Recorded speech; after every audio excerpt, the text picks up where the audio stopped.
خلیج کونسل کے رہنماؤں نے آبنائے ہرمز میں ایرانی اقدامات متفقہ طور پر مسترد کر دیے۔ اعلامیے میں خبردار کیا گیا کہ عالمی تجارتی راستوں کی بندش یا بحری جہازوں سے محفوظ راستہ فراہم کرنے کے عوض فیس وصول کرنا ناقابل قبول ہے۔ سعودی عرب میں منعقدہ اس اہم اجلاس کی صدارت سعودی ولی عہد شہزادہ محمد بن سلمان نے کی۔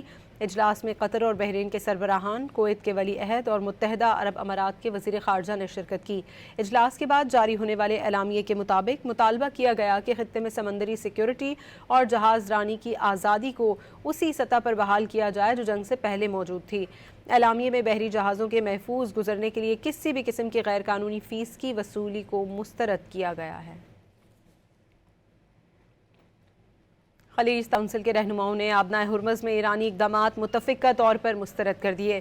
اعلامیے میں خبردار کیا گیا کہ عالمی تجارتی راستوں کی بندش یا بحری جہازوں سے محفوظ راستہ فراہم کرنے کے عوض فیس وصول کرنا ناقابل قبول ہے۔